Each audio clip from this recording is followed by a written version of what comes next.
जरा सी मूर्ति टूट जाती है तो उसको नर्मदा जी के घाट पर रखे आते हैं। मूर्ति टूट गई, फोटो फट गया, फोटो टूट गया, उसको ले जाकर पीपल के वृक्ष के नीचे रख देते हैं। आप अपनी मेहनत पूर्ण करिए, अपना कर्म पूर्ण करिए, अग्रण्य भाव में करिए। कितने भी एक बार अगर परीक्षा में पास नहीं हुए, दूसरी बार पढ़िए, दूसरी बार पास नहीं हो गए, तीसरी बार विद्याध्ययन करिए, तीसरी बार विद्याध्ययन करने में पास नहीं हो गए, चौथी बार विद्याध्ययन करिए। बार बार बार बार उस कर्म को करते रहिए, पर अंदर से टूटना मत।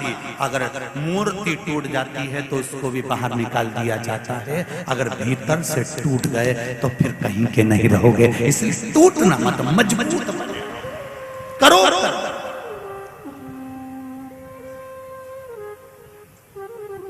मेरे नवयुवक बेटा बेटियां, छोटे छोटे बच्चों, जितने बच्चे बैठे हैं उनसे भी कहूंगा, नवयुवक बेटा बेटियों से कहूंगा,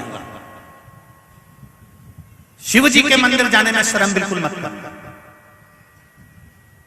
जितने कॉलेज में पढ़ने वाले बेटे हैं, जितने कॉलेज में पढ़ने वाली बेटियां हैं, चाहे तुम सीए बन रहे हो, डॉक्टर बन रहे हो, इंजीनियर बन रहे हो, कलेक्टर बन रहे हो, आईएएस की पढ़ाई कर रहे हो, तुम जितनी विद्वत्ता धारण करना करो, पर शिव जी के मंदिर में जाने में शर्म बिल्कुल मत करना। मम्मी से कहना, घर की माँ से कहना, पिताजी से कहना, छोटे छोटे बच्चे स्कूल जाने से पहले अपनी मम्मी से कहना, माँ एक लोटा पानी दे दे, मैं चढ़ा के आया। कॉलेज जाने वाली बेटियां, तुम जिस भाव में, तुम तो बस कहीं कोचिंग भी जा रही हो, ट्यूशन भी जा रही हो, तो अपने घर के लोगों से कहना कि मुझे एक लोटा पानी दो मम्मी, मैं अभी चढ़ा के आई, पापा मैं अभी चढ़ा कर आया। जब नवयुवक बेटे बेटियां शंकर जी के मंदिर में एक लोटा जल पानी चढ़ाएंगे, दुनिया के लोग कितने भी हंस रहे होंगे, एक बार तुम्हें अगर मंदिर जाता हुआ देख लेंगे तो ये निश्चित है कि तुम भी कजन कितनों को प्रेरणा दे दोगी और तुम्हें देखकर और लोग मंदिर जाना प्रारंभ कर देंगे।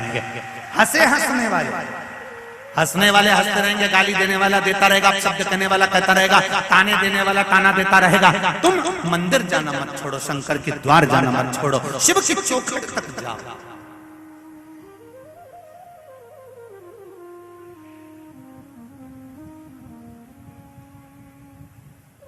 बहुत लोग मिलेंगे तुमको दुनिया में, और बहुत मिलेंगे रे, ऐसे ऐसे मिलेंगे कि तुमको इतना ज्ञान देंगे क्या होता है शिव पुराण से, क्या होता है राम जी की कथा से, क्या होता है भगवान को अगरबत्ती लगाने से, क्या होता है भगवान को दिया लगाने से, क्या होता है भगवान का भजन करने से। तो उनको कहना क्या होता है भगवान का भजन करने से। ये कोरोना महामारी में लोगों के पास में अटैची भर भर कर लॉकर में पैसा रखा था, कोई काम नहीं आया। आया तो जो तुमने पुण्य करा था वो तुम्हारे सामने आकर खड़ा हो गया और बच गए।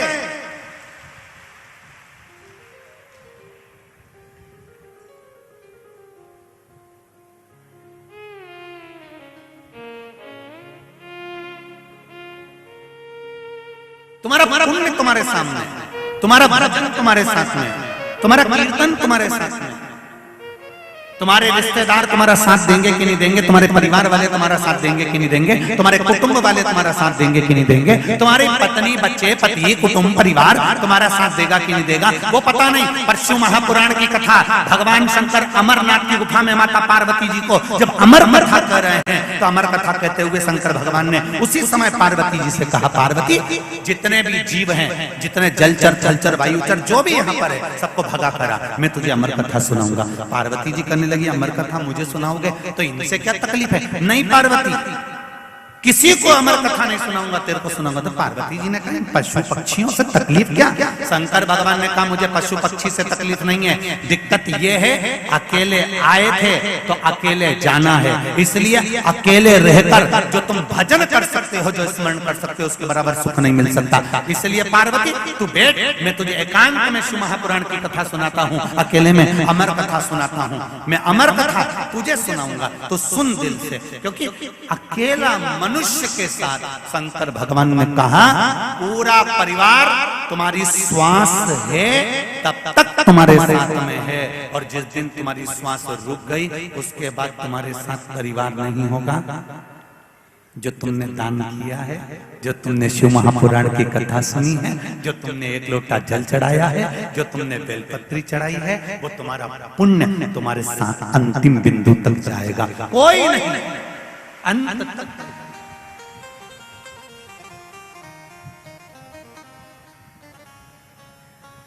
जिनके घर में साधु के वचन नहीं आते, सुन लेना जरा अच्छे से भीकन गांव वालों, और जितने आस्था चैनल पर सुन रहे हो और जितने फेसबुक ग्रुप पर सुन रहे हो, ध्यान से सुनना। जिनके घर में साधु के वचन नहीं आते, जिनके घर में गुरु के वचन नहीं आते, जिनके घर में साधु के वचन प्रवेश नहीं करते, वचन नहीं आते, उन्हीं के घर में सल्फास की गोली आती है। उन्हीं के घर में आती है। जिसने एक बार शिव महापुराण की कथा सुन ली, वो सल्फास की गोली खाने को तैयार ही नहीं होता, मरने की गोली खाता ही नहीं। क्योंकि शिवपुराण एक ही बात कहती है, काय को मरो, जो जितना कोसे उसकी छाती पे उतना मुंह डालो। शिवपुराण क्यों मरे हम? जरा सा दुख आ गया, हम तकलीफ में आ गए, मैं तो मर जाऊं तो अच्छा, मेरे पति ने मेरा साथ छोड़ दिया, मैं मर जाऊं तो अच्छा, मेरी पत्नी मेरे को अदालत में ले जाकर खड़ी कर दी, मैं मर जाऊं तो काय को मरे, छाती पे मुंह डाल।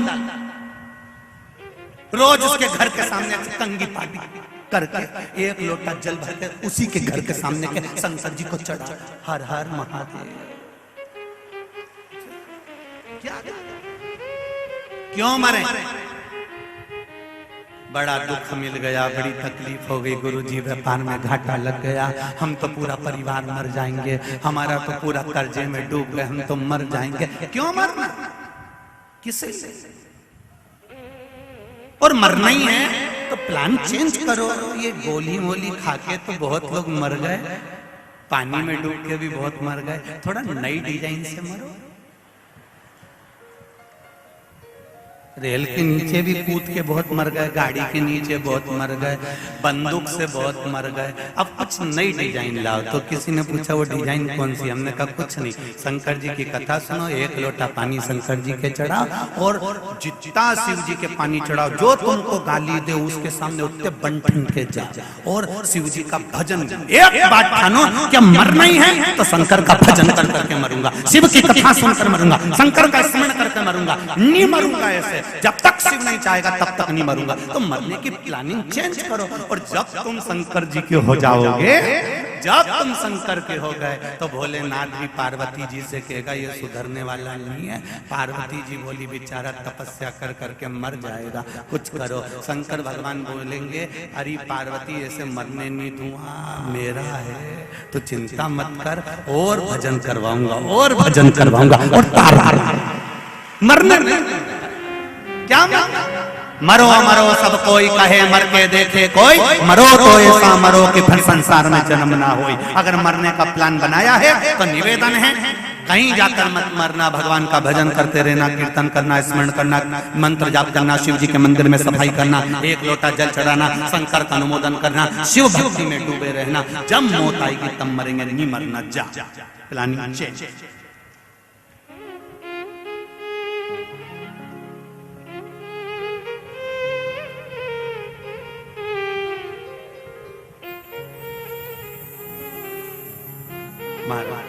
अपनी भक्ति का आनंद क्यों मरना? किस लिए?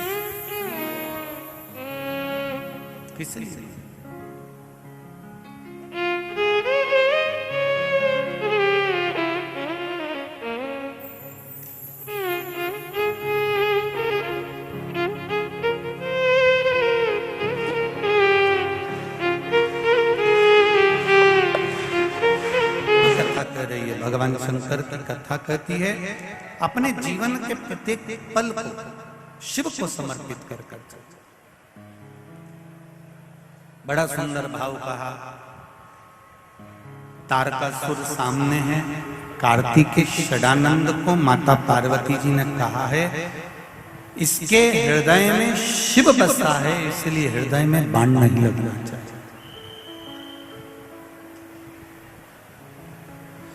बाण अगर छोड़ा भी जाए तो इसके हृदय में ना लगे। कार्तिकेय जी ने पूछा, मां क्यों, आखिर क्या कारण है जो इसके हृदय में बाण नहीं लगना चाहिए? तो माता पार्वती जी ने कहा, कार्तिकेय ये तारकासुर शिव जी का उपासक है और इसके हृदय में शंकर बसे हुए हैं। थोड़ा ध्यान देना इस प्रसंग पर।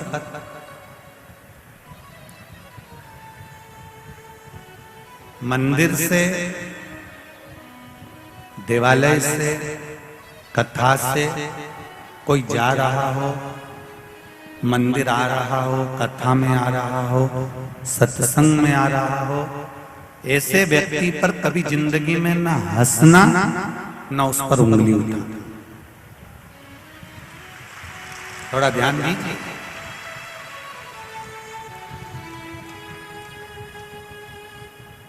शिव महापुराण की कथा तो यहां तक कहती है कि अगर कोई मंदिर से आ रहा है, शिव महापुराण की कथा आपने पहले भी कथा टीवी पर सुनी होगी, स्वयं शिव महापुराण के संवादों में लिखा हुआ है कि अधोगति में मरे हुए व्यक्ति का मोक्ष नहीं है। कुंवारी अवस्था में कोई मर गया, उसकी मुक्ति नहीं है। ये हमारी भागवत भी कहती है, हमारे शास्त्र भी कहते हैं, हमारी पुराण भी कहते हैं। पर शिव महापुराण एक बात जरूर कहते हैं, कुंवारी अवस्था में मरे हुआ व्यक्ति का मोक्ष नहीं है, अधोगति में मरे हुए व्यक्ति का मोक्ष नहीं है, पानी में डूबकर सर्प के डसे से, स्त्री के हाथ से मरे हुए व्यक्ति का मोक्ष नहीं है। पर शिव पुराण कहती है कि यदि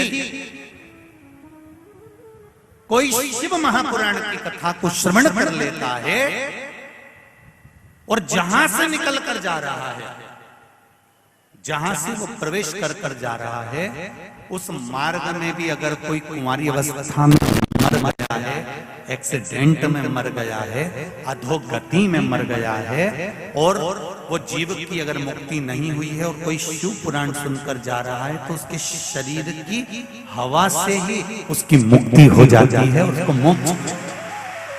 यहां तक शिव पुराण।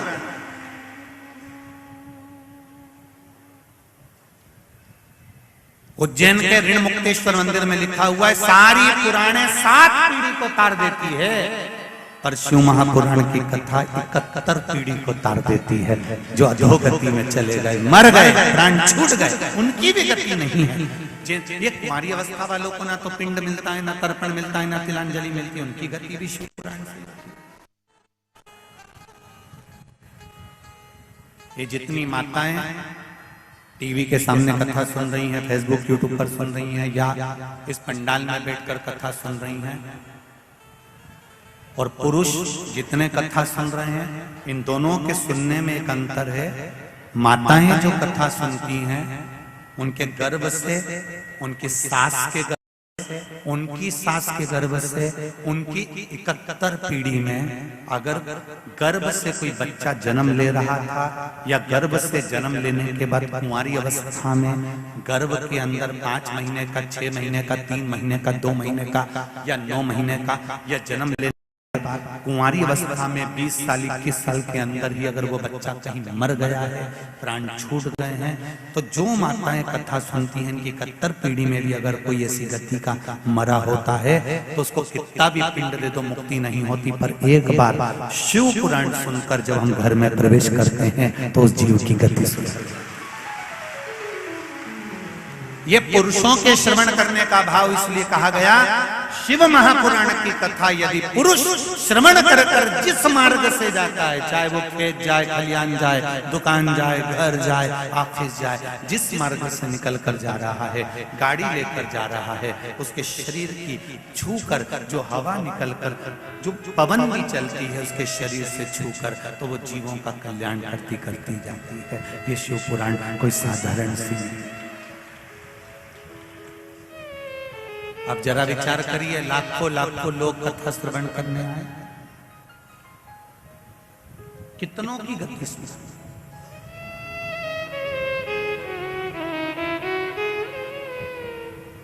हम बार बार आप लोगों को व्यासपीठ से कहते हैं कि 3 घंटे की कथा में से 2.5 घंटे की कथा आपको मिलती है, आधा घंटा तो मूंछ वाला भैया ले लेता है। 2.5 घंटे की कथा जो आपको मिली है, वो 2.5 घंटे की कथा जब तक कर्पूर गौरम कर्णावतारम ना हो जाए तब तक उठकर नहीं जाना। कारण विराम तक क्यों रुका जाता है कथा में? आप दूसरी कथा हो तो हमें नहीं मालूम, पर शिव पुराण का नियम है कर्पूर गौरम कर्णावतारम तक क्यों रुको?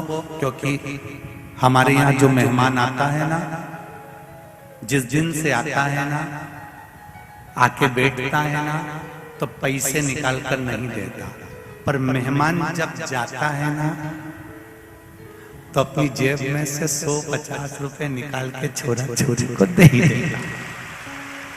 इसलिए कर्पूर गौरम कर्णावतारम तक इसलिए रुको क्योंकि आखिरी में जब विराम होगा, कथा छूटेगी, तो मेरा महादेव भी कुछ ना कुछ निकाल कर दे देगा। ये निश्चित है, उसको समझने वाला चाहिए। अब नहीं समझे तो वो बस आया, एंजॉय करा, चला गया, उसका आनंद लिया उसने। वो तो केवल ये देखने आया था कि भीड़ कितनी है। महिला मंडल ने क्या व्यवस्था करी, तुम भी देखते जाओ, टेंट पर टेंट, टेंट पे टेंट, खसकते खसकते वहां पहुंच गया। किसी के घर में मत घुस जाना है, जो हो सके।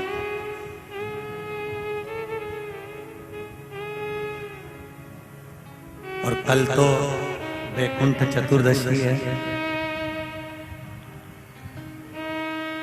जो लोग नहीं आए हैं उनसे निवेदन है, अगर वैकुंठ चतुर्दशी के दिन जो शिव पुराण सुनकर जा रहा हो, केवल उसके मुंह का दर्शन कर लेना है, वैकुंठ का रास्ता खुला मिला। वैकुंठ का रास्ता खुला। हर शिव पुराण की कथा में धनेश्वर का, स्कंद पुराण में धनेश्वर की कथा आती है। एक धनेश्वर नाम का ब्राह्मण, जिसका नाम धनेश्वर है, ब्राह्मण घर में जन्म लिया, पर ब्राह्मण धर्म से वंचित था। ना कभी कथा में गया, ना कभी सत्संग में गया, ना कभी भजन किया, ना कभी कीर्तन किया। स्कंद पुराण कहती है, स्कंद पुराण का कार्तिक महत्तम वर्णन करता है कि धनेश्वर ना कभी भजन करने गया, ना कभी मंदिर गया, ना कभी पूजन करी, ना कभी पाठ करा, ना कभी मंत्र जाप करा। वो धनेश्वर ब्राह्मण नित्य प्रति गलत कर्म में लगा।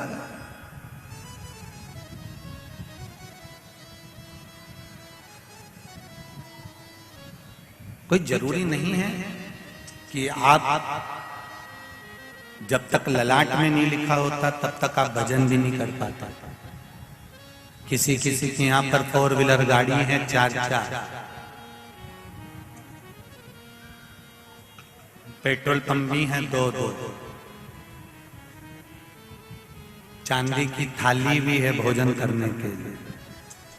रोज भोजन भी बनता है, एक से बढ़कर एक, अप्पे, खमण, इडली, पेटीज, और क्या था, बादाम का हलवा, सब बनता।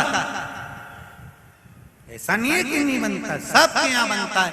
कई लोगों के यहाँ पर ढेर सारा पकवान है, सारी गाड़ी, बंगला, जमीन, जायदाद, सब कुछ है, पर किस्मत में अगर अच्छा भोजन खाना नहीं लिखा होगा तो भगवान धन तो दे देगा, साथ में शुगर की बीमारी भी दे देगा। अब खा बादाम का हलवा, पेट्रोल पंप है, गाड़ी है, बंगला है, जमीन है, जायदाद है, सत्ता है, चांदी की थाली है, भूख भी बहुत लगी है, पर लौकी की सब्जी और बिना घी की रोटी,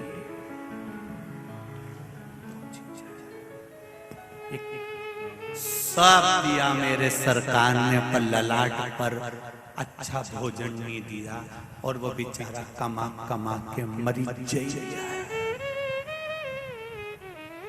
शादी ब्याहों में तुम देखना दरवाजे पे डोकरा डोकरी जो खड़े होते हैं, कोट पेंट पहन के हाथ जोड़ते रहते हैं। साहब भोजन किया? हाँ, गुलाब जामुन बहुत अच्छी बनी थी, जलेबी बहुत अच्छी बनी थी। ये सबसे जानने वालों से पूछते हैं भोजन किया? और जब ये लोग चले जाते हैं फिर वो व्यक्ति जो दरवाजे पे खड़ा है वो बैग में से इंजेक्शन निकाल के टोचता है, तब जाके कुर्सी पे बैठ के 2 रोटी खा पाता है। सब लाखों रुपए खर्च करे और खुद पेट भरकर भोजन नहीं कर पाया। उसमें परिवार की गलती नहीं है, उसमें परमात्मा की गलती नहीं है, गलती तुम्हारी है। भगवान तुमको रोज भूख देता था, भूख लगती थी, पर तुम दुकान चलाने के चक्कर में, काम के चक्कर में भूख को मार देते थे। टिफिन रखा रहता था, भोजन नहीं कर पाते थे, तो अन्नपूर्णा ने भी कह दिया तूने मेरा अपमान करा है, अब तू लक्ष्मी पकड़ ले, मैं तुझे भोजन से त्रास। अब उसने लक्ष्मी पकड़ ली, भोजन से त्रासित हो गए, खा नहीं सकता।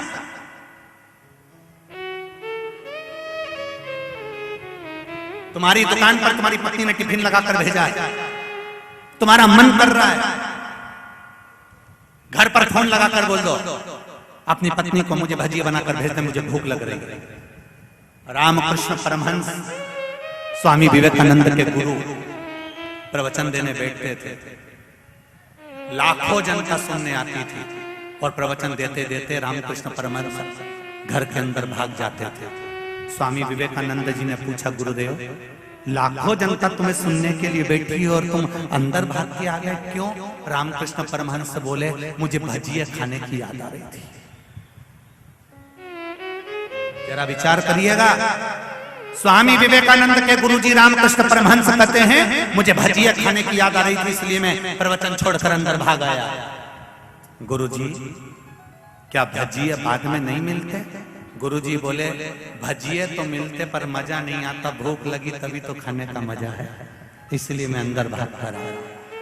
गुरुदेव आप इतने बड़े प्रवचन करने वाले, इतने बड़े कथा कहने वाले, इतने बड़े लोगों को ज्ञान देने वाले, और भोजन की आसक्ति आप में?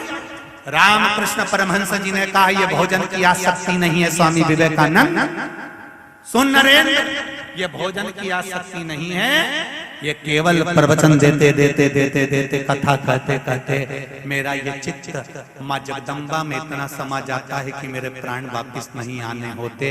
उस प्राण को वापस लाने के लिए मैं भजिया याद करता हूँ, इसलिए अंदर जाकर भजिया खाने भाग जाता हूँ। ये आसक्ति नहीं है, खूब कमाओ। एक दुकान में भगवान करे तुम्हारी 4-4 दुकान हो जाए, 6-6 दुकान हो जाए, खूब कमाओ।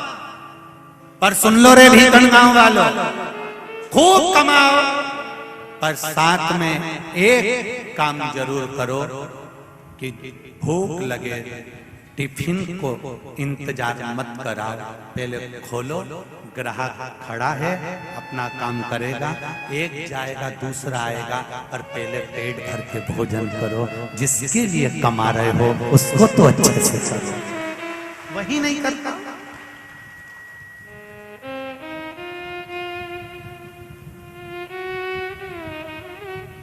जगन्नाथपुरी कौन कौन गया?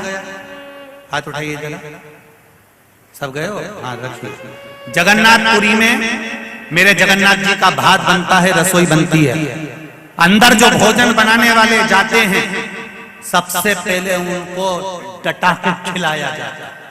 जाकर पूछो, जगन्नाथ जी में जो भोजन बनाने जाते हैं पहले उनको 56 भोग खूब चपट के खिलाते हैं, खूब अच्छा से। 4 मालपुए की जगह 8 खिलाएंगे, इतने बड़े कटोरे की जगह इतने बड़े कटोरे से खीर खिलाएंगे कि तुम डट के खाओ। क्यों डट के खाओ?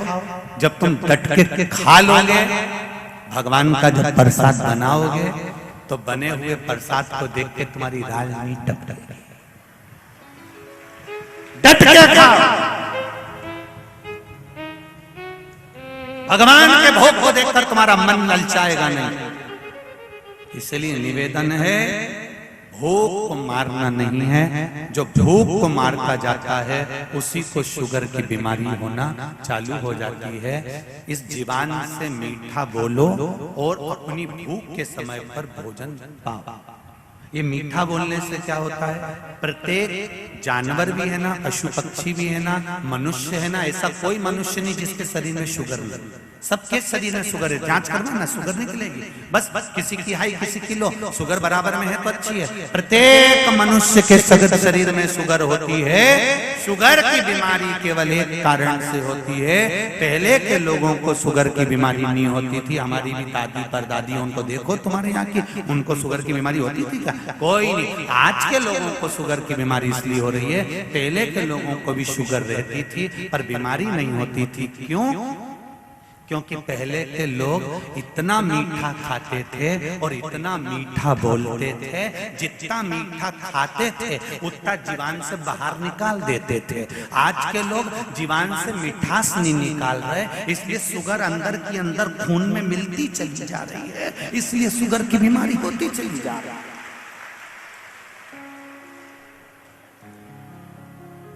तुम मीठा बोलना चालू करो। ये जितनी जीजियां बैठी हैं ना और जीजाओ,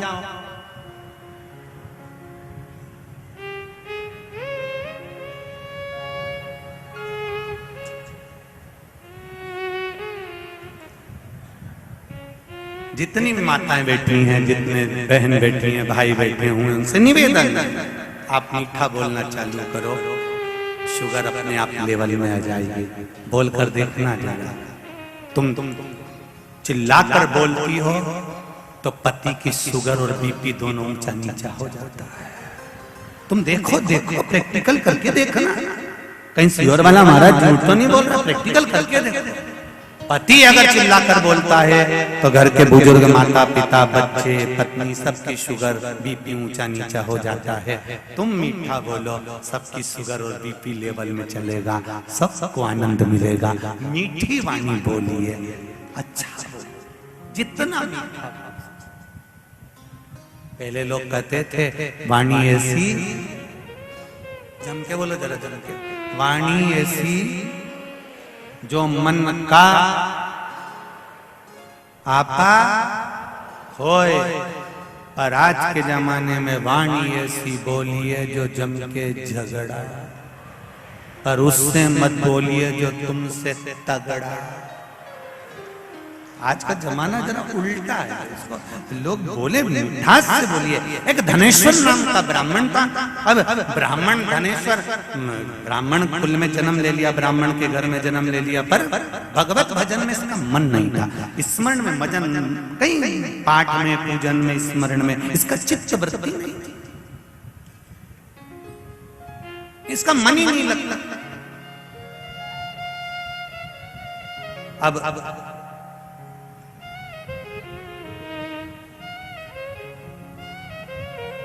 जितने भी लोग तीर्थ जाते, जितने भी लोग भजन में जाते, ये धनेश्वर उनको अपशब्द करता, आड़े शब्द करता। बहुत ध्यान देना महाराज इस कथा से। आप सत्संग में नहीं जा सकते, आप कथा में नहीं जा सकते, आप किसी की बड़ाई नहीं कर सकते, आप किसी के लिए अच्छा नहीं बोल सकते। शिव महापुराण की कथा कह रही है तो आप किसी के लिए बुरा भी मत बोलो। क्यों अपनी वाणी से किसी के लिए अपशब्द कहना? अगर कोई व्यक्ति ने फेसबुक पर, यूट्यूब पर, इंस्टाग्राम पर कुछ गलत लिख दिया किसी संत, साधु, गुरुजन, महात्मा जन, भगवान के लिए कुछ अपशब्द लिख दिया, तो निवेदन है आप उस पर कोई जवाब मत करो, कोई कमेंट्स मत करो। अगर कमेंट्स करना है तो एक जरूर करो कि क्यों सनातन धर्म को बदनाम करने में लगे हो, क्यों इसको डुबोने में लगे हुए हो, इसको संजोइए। अगर कोई आगे बढ़े उसको बढ़ाने का काम करिए, पर टांग खींच कर पीछे करने का मत करो। इतना लिख दो, इसके सिवाय ना हमको अपशब्द देना, ना उसका साथ देना, हमको पीछे।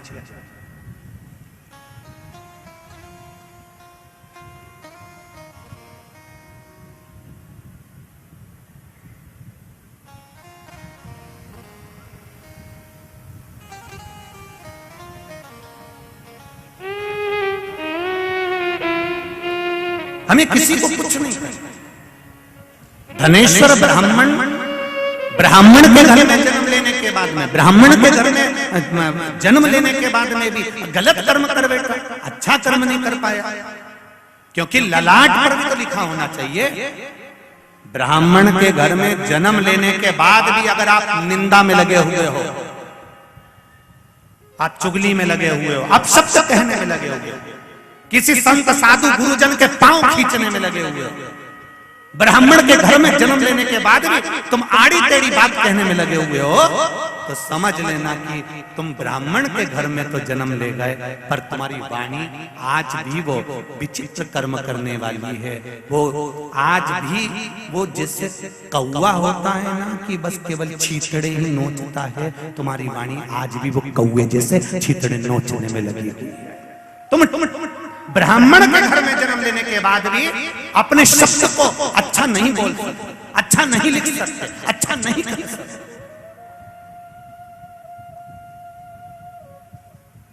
अच्छे कुल में जन्म लेने के बाद अच्छा कर्म करी। यहां तक सदन कसाई जब शालिग्राम भगवान को तराजू में रखकर मांस तोल रहा था, तो लोगों ने कहा कि बताओ ये शालिग्राम जैसे मांस तोल रहा। सदन कसाई ने हाथ जोड़कर कहा, मैं कसाई भले हूं, पर मैं ये नहीं जानता था कि ये शालिग्राम भगवान है। जिस दिन मैंने शालिग्राम भगवान को पहचान लिया, सदन कसाई कहते हैं, उस दिन से फिर मैंने मांस नहीं तोला। जिस दिन हीरा के परखैया तुम बन जाओगे, शंकर भगवान को, राम को, कृष्ण को, शिव को पहचान जाओगे, जगत को जान जाओगे, फिर तुम्हारी वाणी से कभी तुम अपशब्द ना तो बोलोगे, न कहोगे, न लिखोगे, तुम अपनी वाणी से फिर पहचान।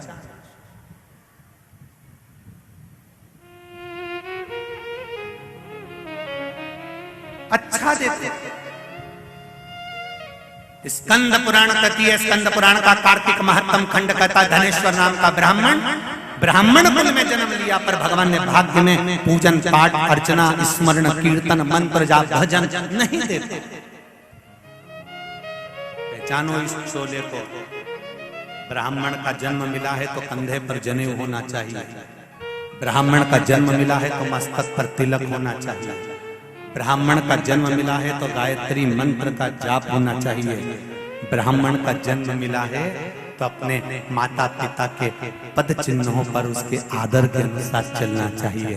ब्राह्मण का जन्म मिला है तो कम से कम 4 लोगों को गायत्री करना सिखा देना चाहिए, तो समझो कि ये ब्राह्मण का चोला भगवान ने दिया। ब्राह्मण का चोला मिलने पर भी अगर हम वैश्यावृत्ति में, जुए में, मांसाहार में, मदिरा पान में लगे हैं तो वो कर्म बेकार, उसका कोई। धनेश्वर जो तीर्थ करने जाता था उसको अपशब्द कहता था, जो सत्संग करने जाता था उसको आड़ा टेढ़ा बोलता था, कोई कथा सुनने जाता था तो धनेश्वर उसको अपशब्द कहता था। दुनिया में से बहुत सारे लोग हैं, अगर आप कथा सुनने आओगे तो आपको देखकर भी लोग अपशब्द कहेंगे, ये चल दी कथा सुनने के लिए सती सावित्री, ये चल दी लोटा भर के शंकर जी को चढ़ाने सियोर वाला महाराज की चेली।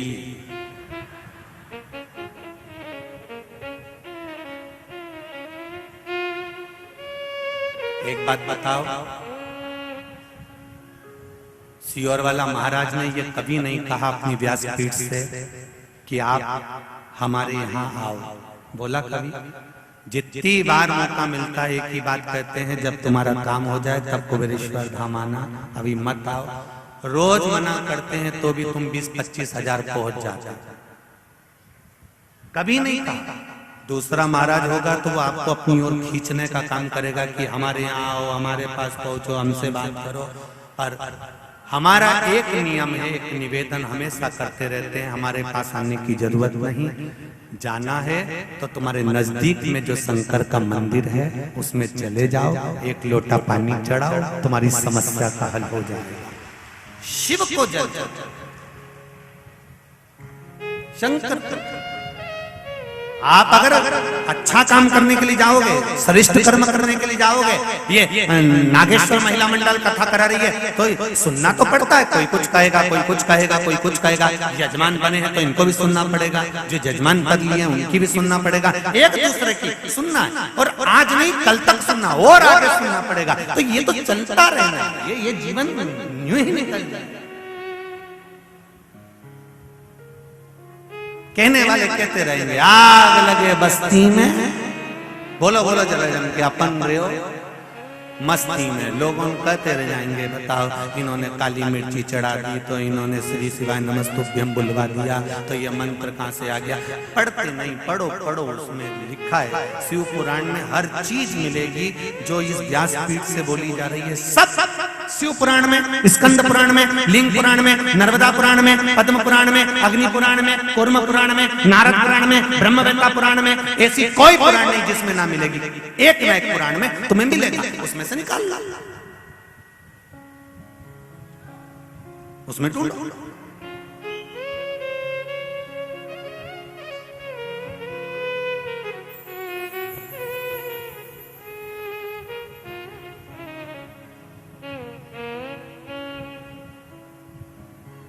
तीन घंटे की कथा को बांचने के लिए ये जिन जजमान के हम रुके ना पीछे, क्या नाम है? सोहन जी, महावत जी, सोहन जी महावत जी के जिनके हम रुके हैं, इनकी माताओं से या इनके घर के बच्चों से पूछना कि जब भी अगर इनको दरवाजा खुला दिखा होगा तो हम पढ़ते ही मिले होंगे। आप पूछना इनसे। 3 घंटे की कथा को बांचने के लिए कम से कम 9 घंटे की पढ़ाई चाहिए, तब जाकर इस व्यासपीठ से बाबा बुलवाता है और बोल पाता है। एक एक पुराण का स्मरण बेग भरकर साथ में लेकर चलते हैं, एक एक पुराण को निकालते जाते हैं, उसमें से झाड़ते जाते हैं, उसका वर्णन करते जाते हैं। क्यों?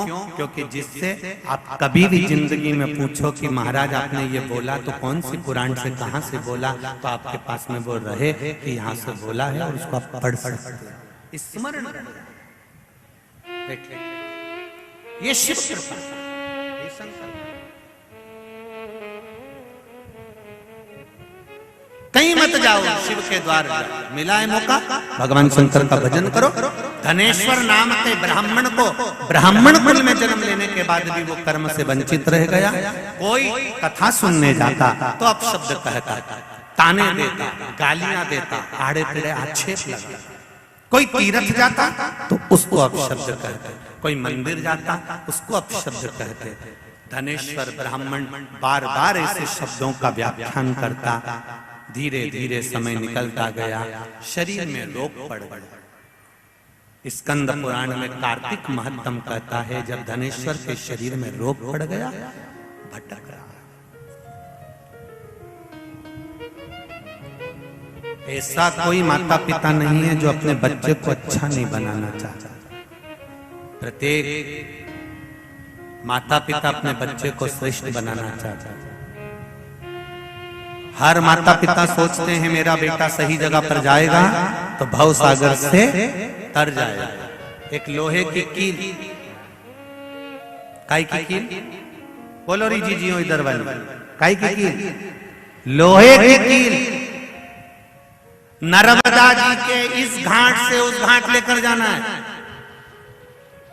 और तुम्हें लेकर नहीं जाना, कील को खुद जाना। चली जाएगी, पानी में छोड़ोगे तो जम के बोलो जरा डूब जाएगा।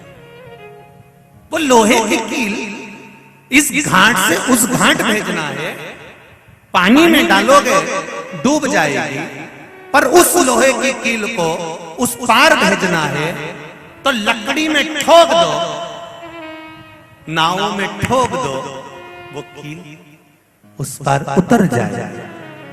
वो कील को उस पार उतारने के लिए लकड़ी में ठोकोगे तो लकड़ी उस लोहे की कील को पार उतार देगी। उसी तरह ये आत्मा को, ये मन को शिव महापुराण में ठोक दो तो ये भी पार उतर जाएगा। ये लोहे की कील है, ये आत्मा, ये शरीर, ये मन, ये चित्त, ये वृत्ति, ये वो लोहे की कील है जो भव सागर में डूब रही है। काम में, आसक्ति में, लोभ में, वासना में, तृष्णा में ये डूब रही है। इस लोहे की कील को डुबा रहा है। हर लोभ डुबा रहा, काम डुबा रहा, आसक्ति डुबा रही है, वासना डुबा रही है, झूठ डुबा रहा, प्रपंच डुबा रहा। इस लोहे की कील को, इस शरीर को डुबा रहा। इस लोहे की कील को सदगुरु के चरणों में ले जाकर ठोक दो, शिव महापुराण के चरणों में ले जाकर ठोक दो। इस शरीर को, इस आत्मा को, इस चित्त को, इस मन को भगवान की कथा में, शिव महापुराण में ले जाकर ठोक दीजिए। जितने लोग आस्था पर सुन रहे हैं, फेसबुक यूट्यूब पर सुन रहे हैं, जितने यहाँ बैठकर कथा सुन रहे हैं, मेरा विश्वास है आपने अपनी आत्मा को, मन को, शरीर को शिव महापुराण में रखा है तो तुम्हारी ये लोहे की कील डूबेगी नहीं, ये भव सागर से तर जाएगी निश्चित।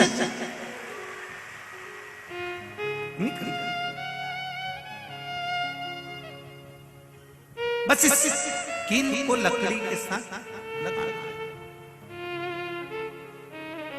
धनेश्वर अपशब्दों पर अपशब्द करता, अपशब्द पर अपशब्द।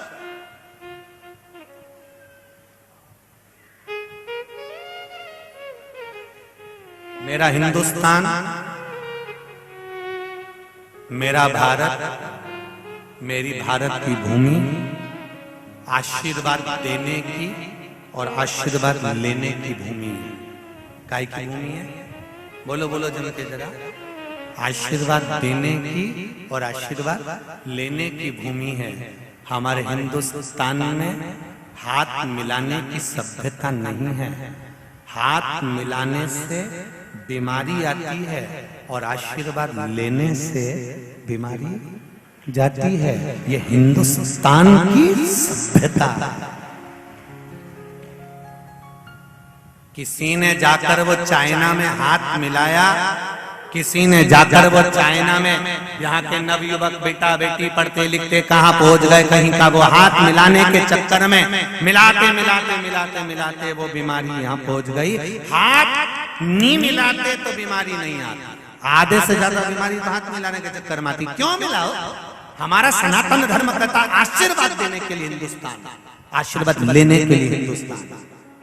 दूर से ही आशीर्वाद दे दिया जाता है। दूधो नहाओ, पूतो फलो, अखंड सौभाग्य, आयुष्मान भव, चिरंजीवी भव। ये हमारे यहाँ आशीर्वाद दिया जाता है और कई बार आपको भी देना पड़ता है, कहीं लेना भी पड़ता है। आशीर्वाद देने और लेने की भूमि है हिंदुस्तान। ये भारत की भूमि आशीर्वाद देने और लेने की भूमि है, हाथ मिलाने की भूमि नहीं है। हाथ मिलाने से रोग आता है और आशीर्वाद लेने से रोग जाता है, रोग चले जाता है केवल आशीर्वाद से। हम क्यों कथा में जाते हैं? हम क्यों गुरु के पास जाते हैं? हम क्यों गुरु जी का मुख का दर्शन करते हैं? हम क्यों सदगुरु के मुखाग्रविंद का दर्शन करते हैं? कि किसी गुरु की दृष्टि हम पर पड़ जाएगी। वो अगर आशीर्वाद नहीं भी देंगे, उनकी निगाह अगर हम पर पड़ गई तो उतने में हमारा कल्याण हो जाएगा। बस देख लिया, उतने में हमारा काम हो गया। देख शादी में कई लोग ऐसे होते हैं जो भोजन करके नहीं जाते, बस दिखाने के लिए मुंडा जाता है। हमारी मासी के यहाँ तो जाना ही पड़ेगा, तो चलेगा।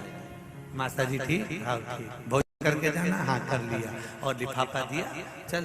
तो ऐसा नहीं है कि दृष्टि बहुत बड़ी होती है, दृष्टि का आनंद।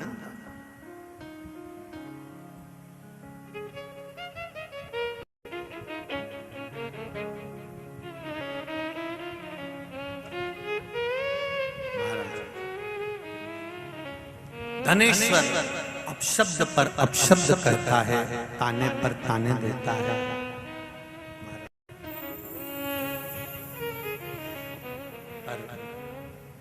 भक्ति में नहीं डूबता। एक शरीर में जब रोग हो गया तो पिताजी भगवान की भक्ति करा करते थे। ये भक्ति करने वाला जानता है कि भक्ति का बल क्या है, भक्ति का आनंद। ये भक्ति करने वाले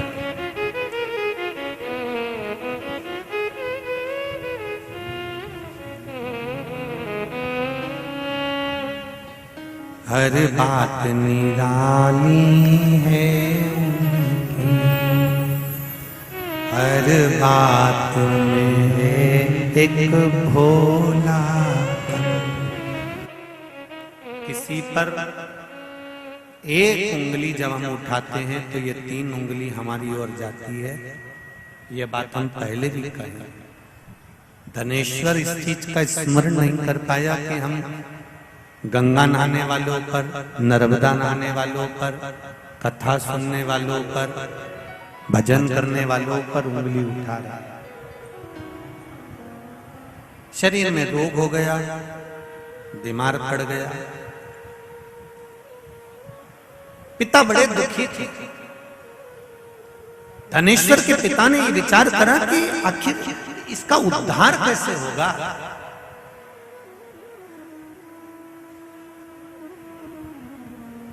माता और पिता, हमारे यहाँ देवी जी की आरती में भी हम लोग गाते हैं, पूत कपूत सुने परना माता सुनी।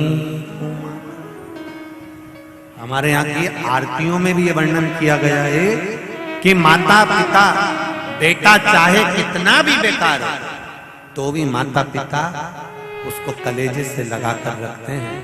मेरे बेटे का उद्धार कैसे होगा, स्मरण कैसे उसका मुक्ति होगी, समझ नहीं पाया। समय आया, रोज धनेश्वर अपशब्द कहता था, रोज उंगली उठाता था, रोज गालियां देता था, रोज ताने देता था।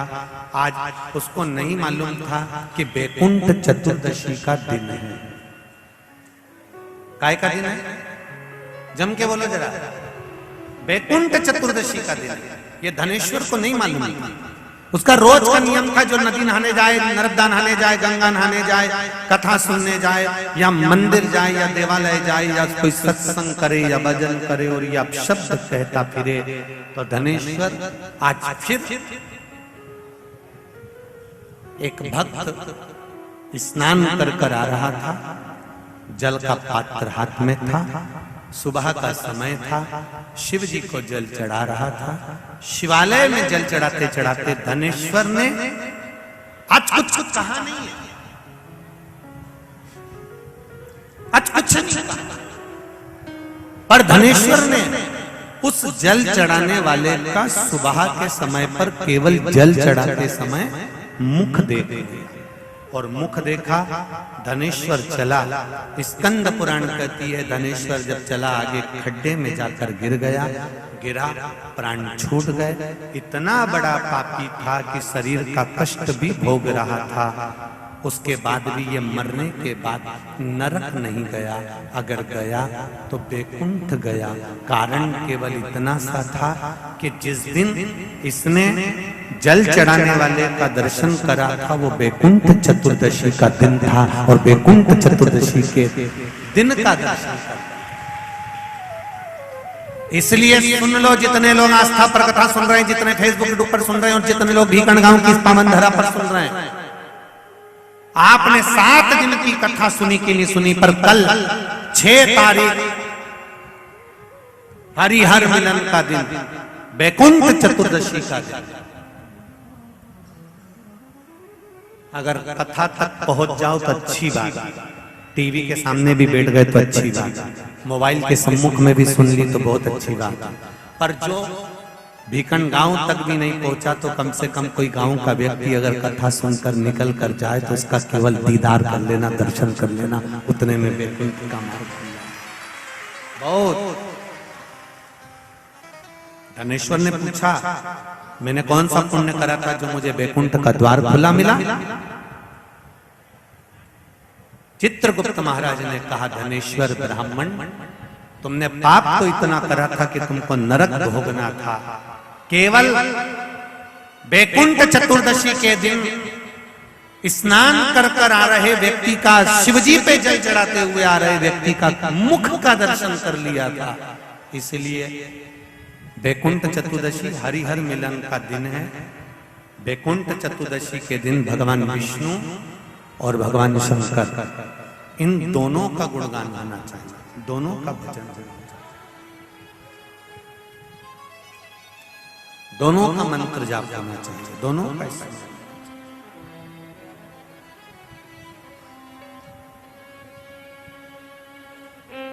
आप सबसे निवेदन है, कल हरिहर मिलन के दिन आपके घर में शिवलिंग होगा और लड्डू गोपाल होंगे।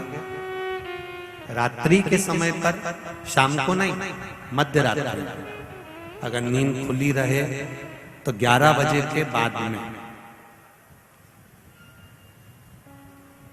रात्रि को 11 के बाद अगर नींद खुली रहे, नींद नहीं खुली रहे तो फिर तुम रात को 8-9 बजे चढ़ा के भी सो जाओ तो कोई बात नहीं हो, भगवान तो बोलेगा।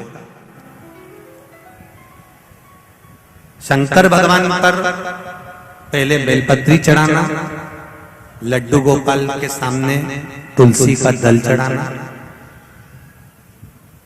अपने मन की कामना कर कर हरिहर मिलन कराना।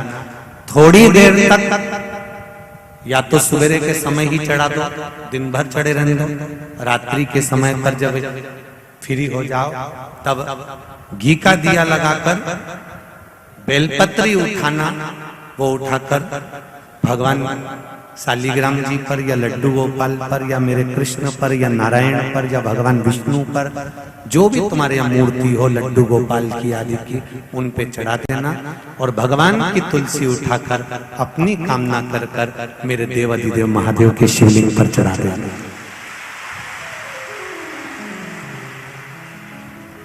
रात्रि को ही हो सके तो ब्रह्म मुहूर्त तक, अगर नींद खुली रहे तो उठा लेना, नींद खुले तो रात को ही, रात्रि के समय ही उस बेलपत्री और तुलसी को संभाल के रख लेना।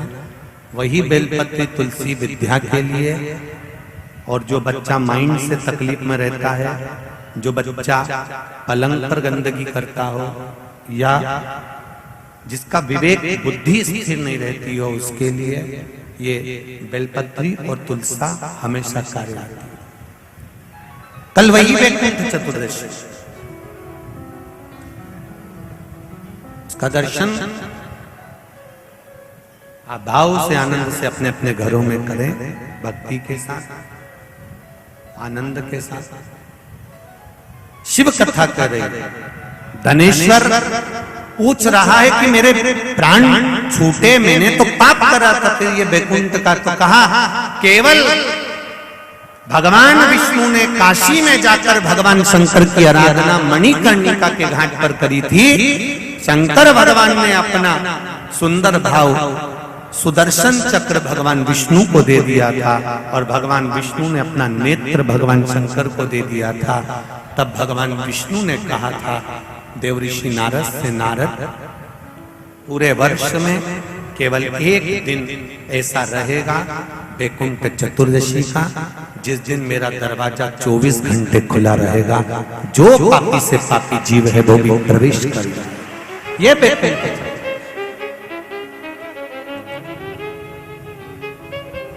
प्रयास करो, कल शिव जी के मंदिर में जाकर एक लोटा जल अवश्य चढ़ा, भगवान नारायण का स्मरण करें, राम नाम, कृष्ण नाम, शिव नाम, भगवान की भक्ति का भजन कीर्तन करें।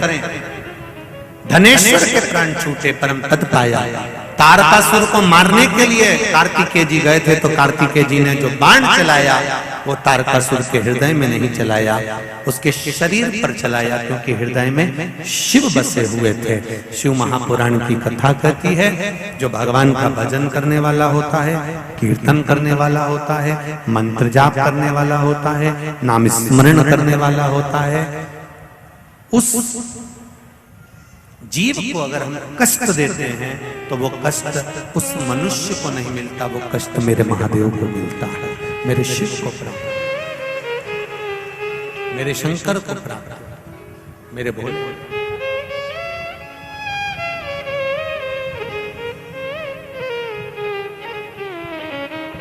शंभो शरणे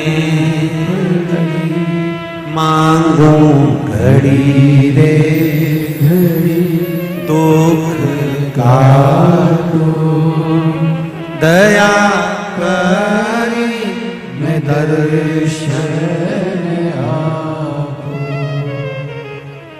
भगवान शिव की भक्ति को धारण। समय आया तारकासुर के प्राण छूटे। तारकासुर के 3 लड़के तारकाक्ष, विदुम्माली और कमलाक्ष की, इन तीनों का संहार भगवान शिव ने पशुपति नाथ बनकर किया। 33 कोटि देवताओं को पशु बना दिया। शिव जी पशुपति नाथ बन गए और पशुपति नाथ बनकर उन्होंने देवताओं को पशु बनाकर दौड़ाया और दौड़ाकर उनको ले जाकर तीनों की पुरियों में, तारकाक्ष, विदुम्माली, कमलाक्ष की तीनों की पुरियों में उनको प्रवेश कराया। तारकाक्ष, विदुम्माली, कमलाक्ष की तीनों एक जगह एकत्रित हुए। जब तीनों एक जगह पर एकत्रित हो गए तब भगवान शंकर ने बड़े नंदी का रूप लेकर अपने सींग के द्वारा तारकाक्ष, विदुम्माली को मारा। कमलाक्ष के पीछे से हट गया और कमलाक्ष की ने फरसा उठाकर शंकर भगवान का सिर, जो नंदी के रूप में थे देवाधिदेव महादेव, उनका सिर काट दिया। सिर कटा, नेपाल में जाकर गिरा, धड़ पर्वत के ऊपर पड़ा, जो कि केदारेश्वर के रूप में पूजा गया। मैं फिर माता भड़कने से मतलब क्या? तो ये बात तो निश्चित है कि झूठ तो तुम बोलो। अब परिवार को चलाने के लिए छल भी करोगे, थोड़ा बहुत कपट भी करोगे, बेईमानी भी करोगे। अगर मान लो हम मना भी कर दें तो तुम मानने वाले तो हो। तो ये सब बातों को तो रहने दो कि हम मना करें और तुम मान जाओ। बहुत बहुत वक्ता आए, बहुत सारे कथाकार आए, बहुत बड़े बड़े संत, साधु, सन्यासी, तपस्वी, साधक, उपासक, महात्मा, जोगी सब आए। सबने तुमको बड़ी बड़ी पोथी और पुराण में एक बात कही कि झूठ मत बोलो, कपट मत करो, छल मत करो, बेईमानी मत करो, प्रपंच मत करो, ये सब मत करो। उसके बाद भी ऐसा कोई नहीं जन्मा जिसने झूठ, छल, प्रपंच, कपट ये ना करा हो। तो शिव पुराण कह रही है तुम्हारी मर्जी पड़े, तुम झूठ बोल रहे हो तुम्हारे मन से बोल रहे हो, तुम छल कर रहे हो तुम्हारे मन से कर रहे हो, तुम कपट कर रहे हो तुम्हारे मन से कर रहे हो, तुम बेईमानी कर रहे हो तुम्हारे मन से कर रहे हो, करो।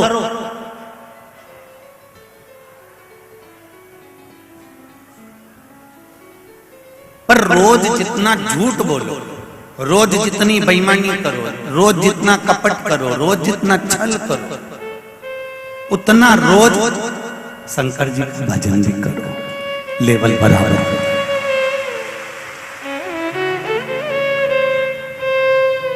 हम आपसे कह देंगे कि तुम झूठ मत बोलो, तुम तो भी बोलोगे, तुम कपट ना करो तो भी करोगे, तुम छल ना करो तो भी करोगे। तो एक नियम बना लो ना कि मैं झूठ बोलूंगा, ये तो मुझे घर चलाना है, परिवार चलाना है, कुटुंब चलाना है, बेईमानी भी करना पड़ेगी, कपट भी करना पड़ेगा, सब कुछ करना पड़ेगा। तो एक काम करता हूं, एक पलड़े में अगर झूठ रखा हुआ है, एक पलड़े में कपट रखा हुआ है, एक पलड़े में बेईमानी रखी हुई है, एक पलड़े में झूठ प्रपंच रखा हुआ है, तो दूसरे पलड़े में मैं भगवान की भक्ति, श्री शिवाय नमस्तुभ्यम, ओम नमः शिवाय, या 12 अक्षर मंत्र ओम नमो भगवते वासुदेवाय, श्री कृष्ण शरणम मम, या राम या कृष्ण, कोई भी भजन। एक पलड़े में अगर झूठ छल कपट है तो दूसरे पलड़े में मैं भगवान का भजन अपनी जिह्वा पर रखूंगा। उससे होगा क्या? अगर झूठ भी हमने बोल दिया तो भजन का बल बड़ा रहेगा, तो झूठ नीचे दबता चले जाएगा, छल नीचे दबता चले जाएगा। भजन करो। मेरे तुलसी बाबा ने, गोसाई जी ने, गोस्वामी जी ने, मेरे तुलसीदास बाबा ने, गोस्वामी जी ने बड़ा सुंदर कहा है कि कलयुग केवल नाम।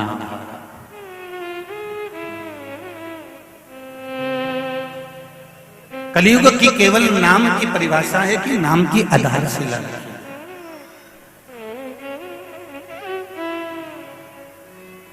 एक निवेदन मेरी माताओं से जो बच्चों को ले लेकर धूप में खड़ी हुई हैं, पीछे कार्यकर्ता लगातार टेंट लगाने का काम दिन रात चल रहा है। जैसे जैसे टेंट लगता जाए आप लोग वैसे वैसे उस टेंट के नीचे बैठते जाएं। मेरी माएँ अपने अपने छोटे छोटे बच्चों को लेकर धूप में चारों तरफ जहाँ खड़ी हुई हैं वो कहीं पर भी खड़ी ना हो, इसका ध्यान रखें। तो जहाँ पीछे की ओर टेंट लगते चले जा रहा है आप वहाँ वहाँ बैठते चले जाएं। और जहां थोड़ी बहुत जगह आपको मिल जाए आप वहां आराम से बैठो, जिससे धूप भी ना लगे, बच्चे लोग भी तकलीफ में ना आए, इसका ध्यान रखिए।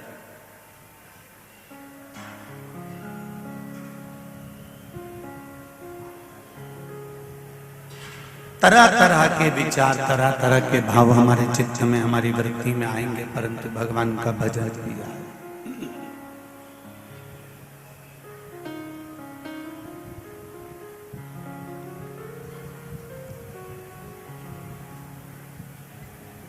राम राम रटते रहो जब तक घट में प्राण, कबहु तो दीन दयाल के बनक पड़ेगा। आप भजन में जितना डूबोगे, आपने छल करा है, आपने बेईमानी करी है, आपने प्रपंच करा है, सब कुछ अपनी जगह पर ठीक है, जो चल रहा है वो चल रहा है, पर उसके साथ में थोड़ी देर एक लोटा जल शिव जी को चढ़ाओ, थोड़ी देर जब समय मिल जाए दुकान पर 5-10 मिनट मिल जाए, या रात्रि को सोने के लिए जब कक्ष में जाओ तो 5-10 मिनट के लिए मोबाइल चालू कर कर शिव महापुराण की कथा निकाल कर सुन लो, सुनकर फिर विश्राम करो, तो जो दिन भर का तुमने पाप किया है वो कम से कम समाप्त तो।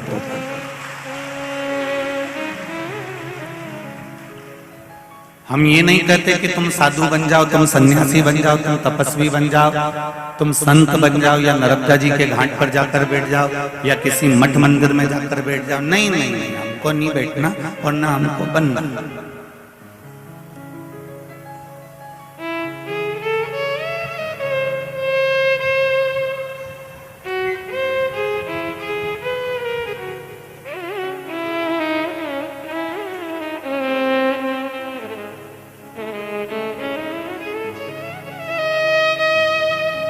आज हमारी एक महिला मंडल की माता जी कह रही थी कि गुरुजी महिला मंडल कथा करवाई है, आप एक बार कम से कम किसी से नहीं मिलते तो महिला मंडल से तो मिलो। तो हमारे मन में आया कि कथा करवाई है महिला मंडल से, ऐसा नहीं कि हम नहीं मिलते मिलते,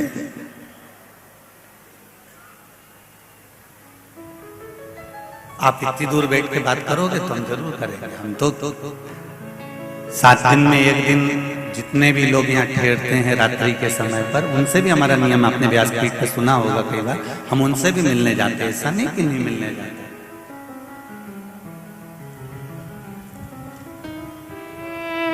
हृदय में अगर शिव है और मन में अगर शंकर समाया है तो ये निश्चित है कि अगर शिव महापुराण की कथा भोलेनाथ जी ने कराई है तो बाबा कहीं ना कहीं इस भाव को मिलन का स्मरण भी कराएगा। मना नहीं, पर ये मौका जो महिला मंडल को मिला है, नागेश्वर महिला मंडल को ये जो मौका मिला है सेवा करने का, और पूरे बीकन गांव वालों को मिला है, और 2 दिन की बात है, कल परसों 7 तारीख को यहाँ कथा समापन हो जाएगी, 9 तारीख को रायपुर छत्तीसगढ़ में प्रारंभ हो जाएगी 1 बजे से 4 बजे तक। पर जो सेवा का ये मौका मिला है कार्तिक के महीने में, ये दूसरी बार नहीं मिलने वाला।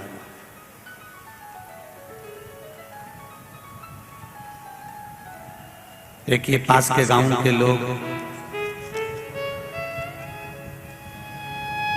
छोटा सा कस्बा है कोदला जागीर,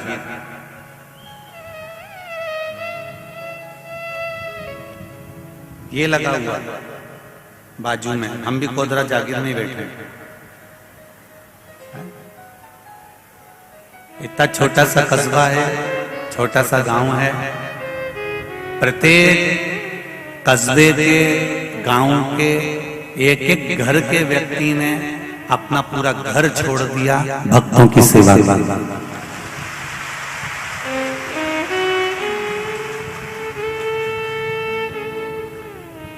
इस बीकन गांव की कई बेटियां व्हील चेयर पर बुजुर्ग लोगों को लेकर कथा में आ रही हैं।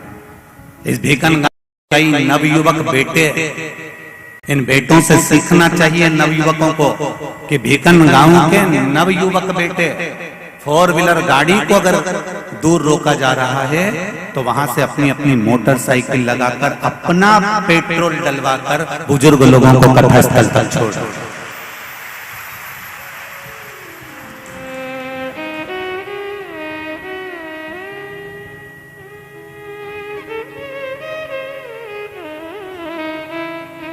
मैं महिला मंडल से मिलने से पहले इन सभी कार्यकर्ताओं से एक बार जरूर मिलना चाहूंगा जो सेवा में लगे। प्रयास है आपका हृदय चित्त कितनी सेवा साहब, इस सेवा को शायद भीकन गांव वालों को भी भूल पाना बड़ा मुश्किल लगेगा। इतनी सुंदर सेवा भीकन गांव के नवयुवक बेटे बेटियां गांव वालों ने संभाली। बहुत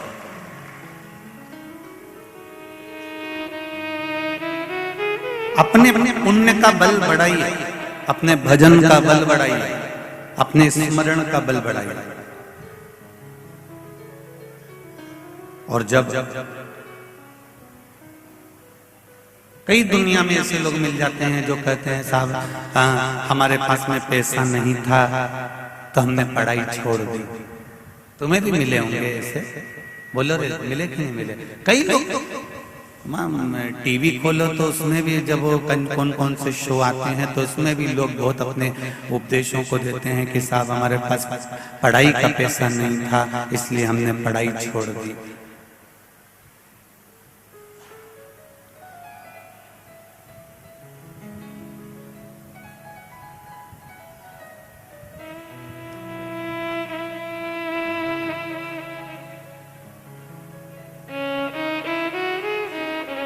इतने बोलते हैं कि पढ़ाई का पैसा नहीं था, पढ़ाई छोड़ दी, पर इतने सारे मिलते हैं वो आज तक ये नहीं बोले कि साहब हमारे पास पैसा नहीं था तो हमने दारू छोड़ दी।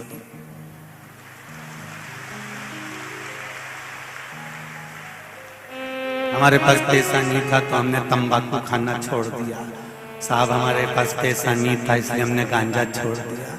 हमारे पास पैसा नहीं था इसलिए हमने ये धुनकना बीड़ी धुनकना छोड़ दिया। एक नहीं मिला, जितने मिले बस एक ही बात की है, पढ़ाई का पैसा नहीं था इसलिए हमने पढ़ाई छोड़ दी। तो फिर ये मदिरा पान करने का पैसा कहां से आ गया? ये गुटखा खाने का पैसा कहां से आ गया? तंबाकू खाने का पैसा कहां से आ गया?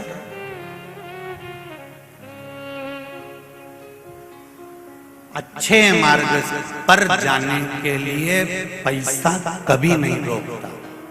अगर आपने, मेरे बेटे और बेटियों ने लक्ष्य बनाकर रखा है कि मुझे सीए की पढ़ाई करना है, मुझे इंजीनियर बनना है, मुझे कलेक्टर आईएएस ऑफिसर बनना है, मुझे एसपी डीएसपी बनना है, मुझे मिलिट्री में शामिल होना है, यदि आपने दृढ़ता बना ली कि मुझे इंस्पेक्टर बनना है, मुझे डॉक्टर बनना है, मुझे ये बनना है, आपने अगर दृढ़ता बनाई है तो निश्चित है अगर तुमने लक्ष्य बनाया है तो पैसा वो भेजेगा, तुमको रोकेगा नहीं, ये निश्चित है। आप लक्ष्य नहीं बना पाते, आप लक्ष्य तक पहुंचने का भले आप मन में सोच लेते हो कि मैं ये करूंगा मैं ये करूंगा, पर वो लक्ष्य तक नहीं पहुंच पा रहे। क्यों? आपका मन डोल रहा है।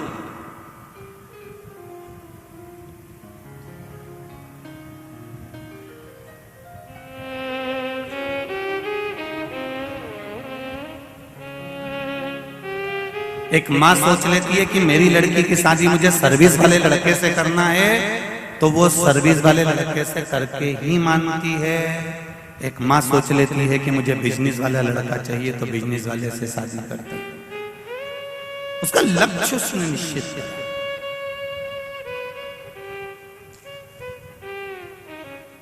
और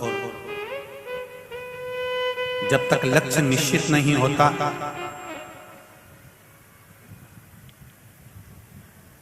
जब तक लक्ष्य तक हम नहीं पहुंच पाते तब तक जीवन का कोई सुख हमें प्राप्त नहीं।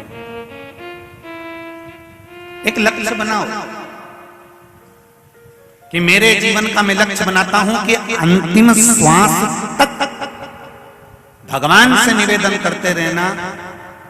बुढ़ापा देना मना नहीं है मेरे शंकर, हे मेरे शंभु, शरीर को बुढ़ापा देना मना नहीं है, पर ऐसा बुढ़ापा मत देना कि मेरे बत्तल का भजन दूसरा करे, मेरा काम दूसरा करे। ऐसा बुढ़ापा नहीं चाहिए मेरे भोलेनाथ।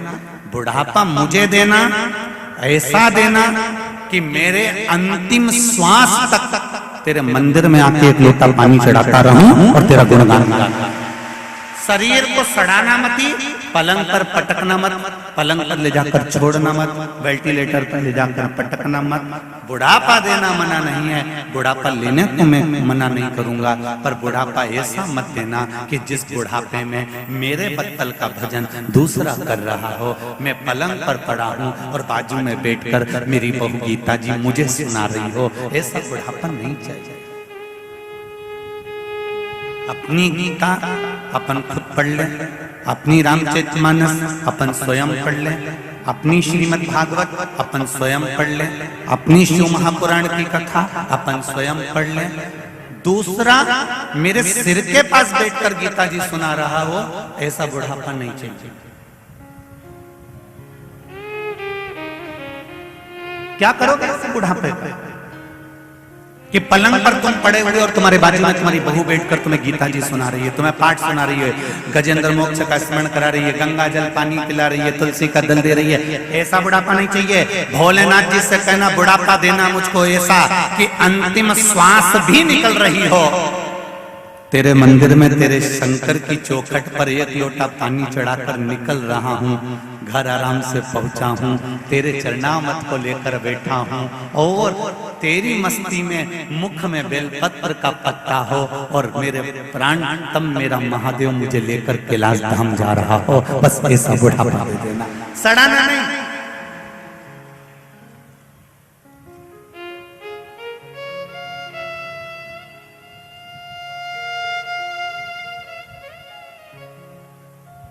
ऐसे बुढ़ापे की मूल तत्वता नहीं चाहिए कि हम पलंग पर सड़ रहे हो, गल रहे हो, पड़े हुए हो। दुनिया में सब कुछ उधार मिल सकता है, पर पुण्य उधार नहीं मिलेगा।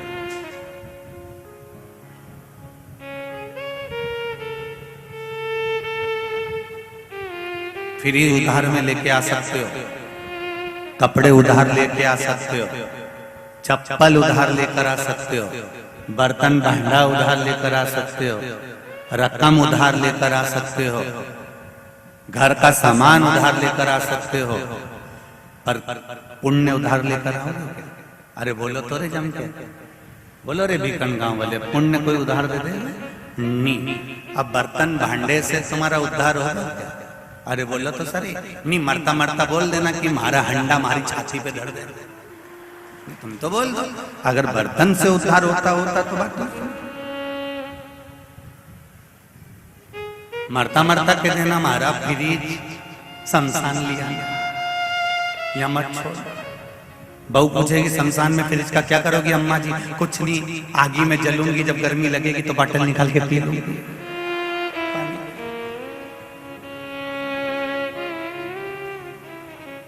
पानी की बॉटल निकालूंगी।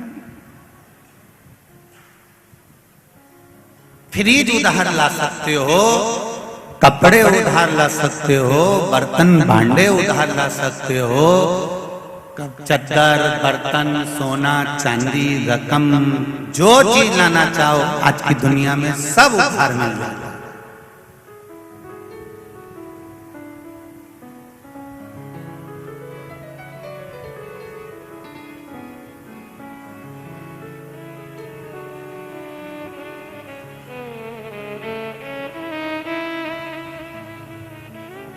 सब उधार मिल जाएगा, पर पुण्य उधार नहीं मिलेगा। पुण्य उधार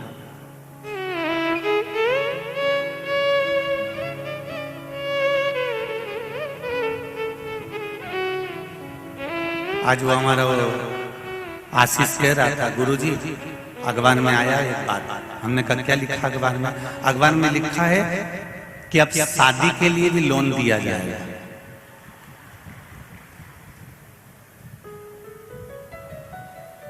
तो आशीष बोल रहा था, गुरुजी हाउस लोन मिलने लगा, पढ़ाई का लोन मिलने लगा, बचा कुचा था तो विवाह का लोन भी मिलने लगा। कभी शिवपुराण कराने के लिए भी लोन मिलेगा क्या? तो हमने आशीष से कहा, आशीष उसका नाम कुबेर भंडारी है, उससे वो कहता है तुम्हारे शिवपुराण के लिए किसी से लोन लेने की जरूरत नहीं है। कुबेर भंडारी कहता है तुम कथा प्रारंभ करने का एक संकल्प तो लो। भंडारी कहता है जिस दिन तक कथा चालू होगी उस दिन से लेकर समापन होगी उस दिन तक इतने भंडार भर दूंगा कि बात तक भी गिनते रहे। ये उसकी कृपा।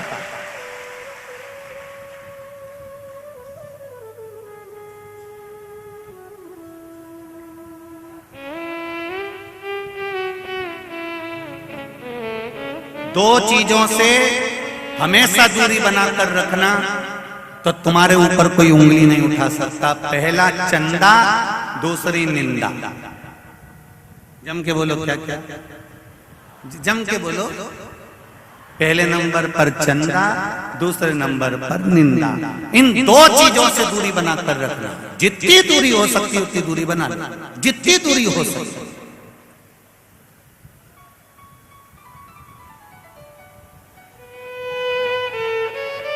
चंदा और निंदा ये दोनों हमारे ऊपर आक्षेप कर सकते हैं। इन दोनों से दूरी होनी चाहिए।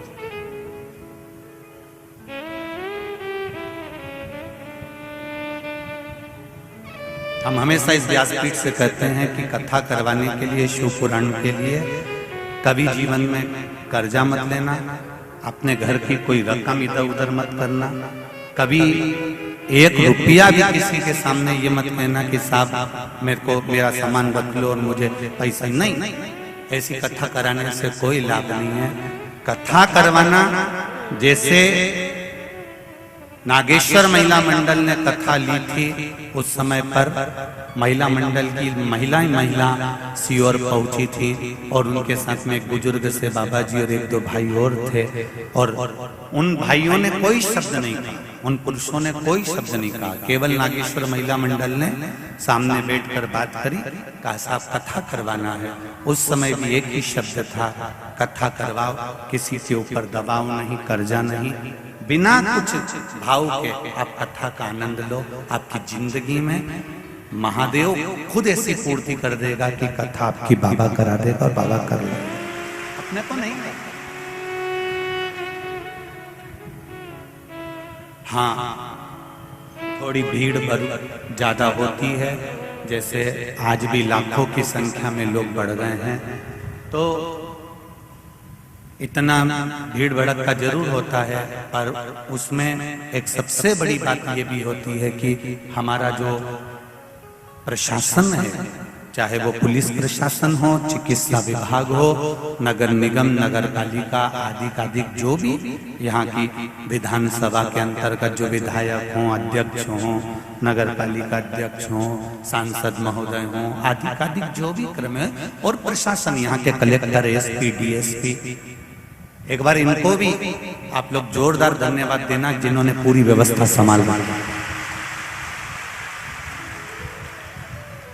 साधुता है ऐसे कलेक्टर महोदय को, ऐसे एसपी और डीएसपी और टीआई महोदयों को, ऐसे तहसीलदारों को, ऐसे विधानसभा विधायक आदि, सांसद आदि को, नगर पालिका अध्यक्षों के, जिन्होंने ऐसी व्यवस्था पूर्ण तरह से हर जगह से संभाल कर रखी, उनको साथ होता है। थोड़ा भीड़ आप तो अंदर आकर बैठ जाते हो, पर संभालना तो प्रशासन को ही पड़ता है। अपन तो अंदर आकर बैठ गए, पर जो प्रशासन चारों तरफ से चाक चौकन लगाया हुआ है उसको संभालना। महाराज, धन उधार लिया जा सकता है, कपड़े उधार लिए जा सकते हैं, बर्तन भांडे फ्रिज उधार लिए जा सकते हैं, पर पुण्य उधार नहीं लिया जा सकता। वो पुण्य अपना खुद का होना चाहिए, तभी मेरे बाबा के धाम तक पहुंच सकते हो, स्वयं के पुण्य से, किसी दूसरे के पुण्य से नहीं।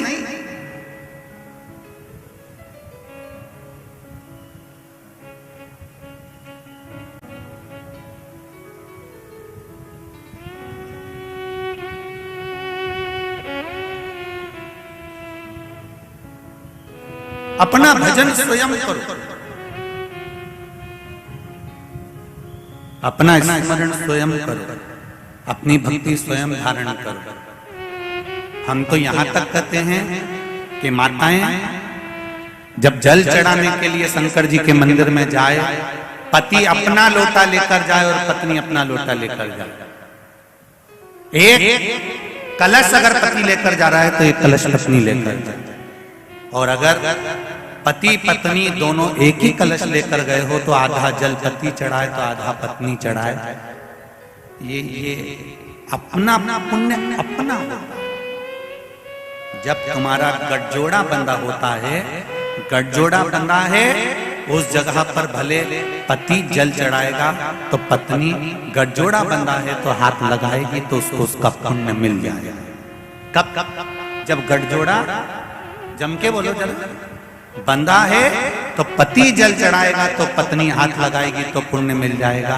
पर गठजोड़ा जब नहीं बंधा है तब उस जगह पर आपने जल चढ़ाया है तो आपको मिलेगा, उसने जल चढ़ाया है तो उसको मिलेगा।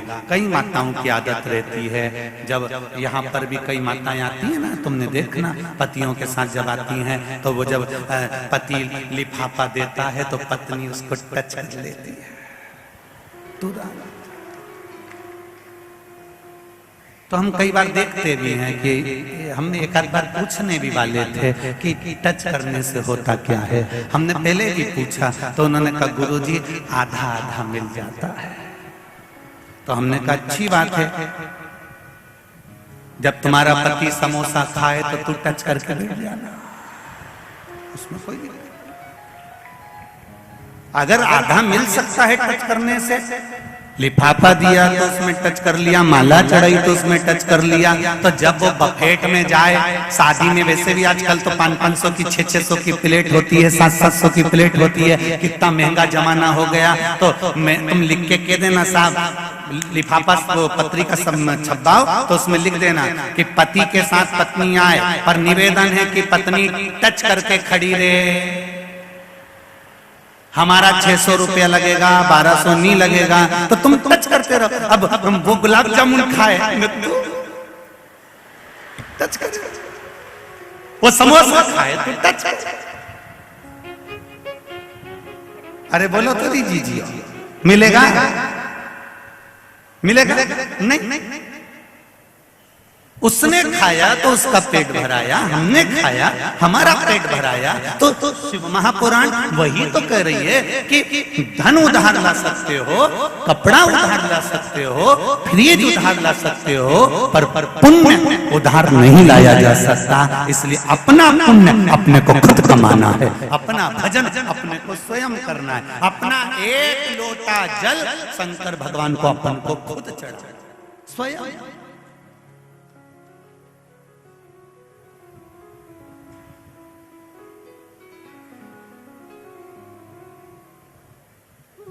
स्वयं पुण्य कमाई, स्वयं। कलयुग केवल नाम आधारा, सुमर सुमर नर उतरे। इस कली काल में जो नाम की आधारशिला है, इस कली काल में जो भगवत भजन की आधारशिला है, इस कली काल में जो भगवान की भक्ति की आधारशिला है, इस कली काल में जो भगवत नाम की आधारशिला है, वो हमको यही बताती है कि तुम राम का नाम लोगे तो तुम्हारा पुण्य इकट्ठा करोगे, वो राम का नाम लेगा तो वो उसका पुण्य इकट्ठा करेगा।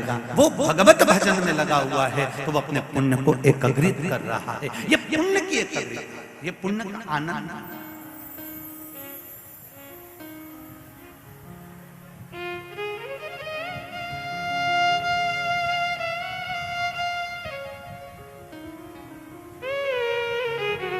क्या मिला, कितना प्राप्त हुआ? ये गांव के लोगों ने पानी की व्यवस्था, अपने अपने घरों में लोगों को रुकाने की व्यवस्था, रोड पर आप चलकर जाओ तो कोई पोया बंटवा रहा है, कोई मोटरसाइकिल से छोड़ रहा है, कोई चाय बंटवा रहा है, कोई कुछ बंटवा रहा है, कोई साबूदाने की खिचड़ी बंटवा रहा है। रास्ते भर पानी पिलाने की व्यवस्था लोगों ने रखी है। ये पुण्य किसी दूसरे का नहीं है, ये पुण्य तुमने कमाया है तो तुमको इसका फल मिलेगा जरूर।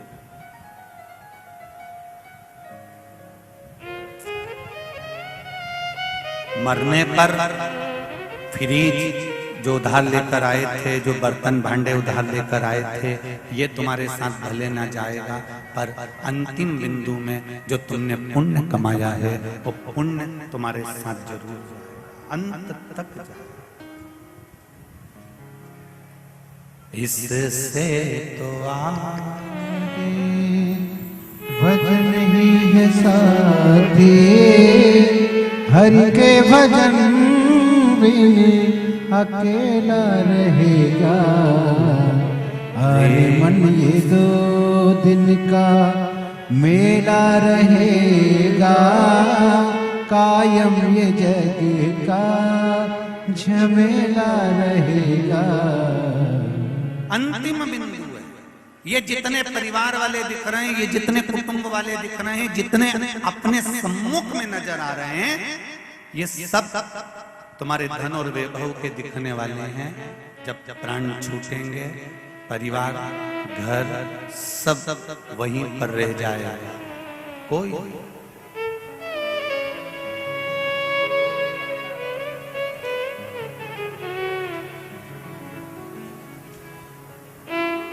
साथ देता नहीं कोई किसी का, क्या भरोसा इस जिंदगी का।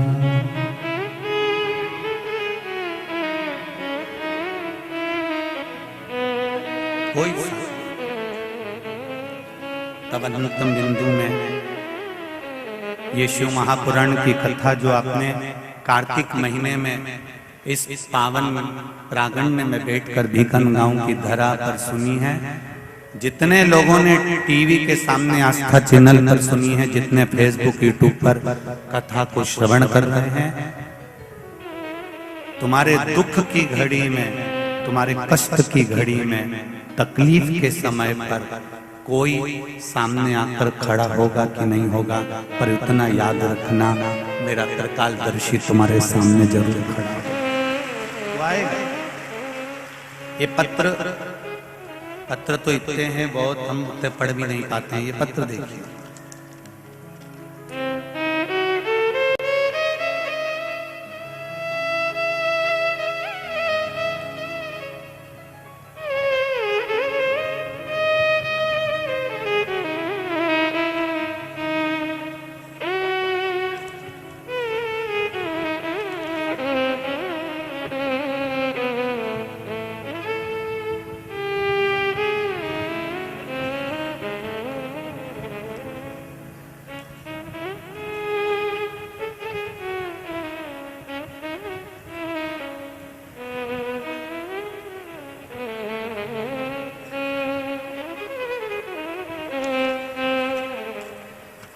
पत्र देखिए।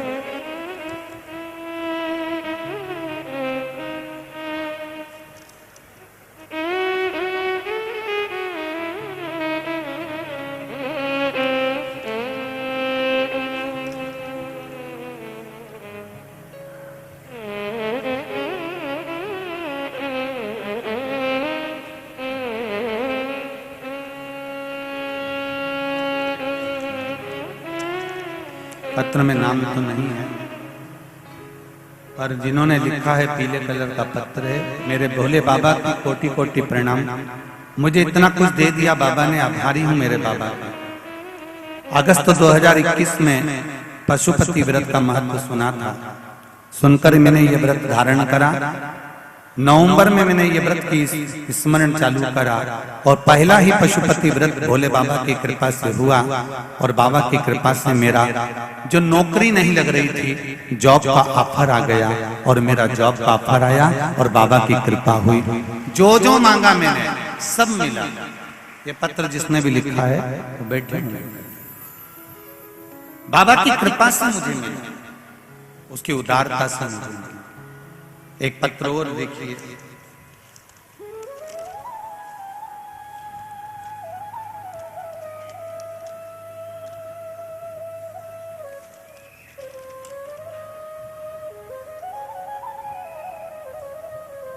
मेरा नाम अनीता श्रीवास है, मैं ग्राम जुलवानिया से हूँ।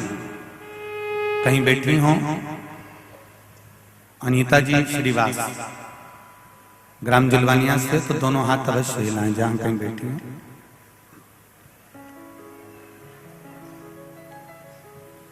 कहीं बैठी हो तो दोनों हाथ अवश्य हिलाएं।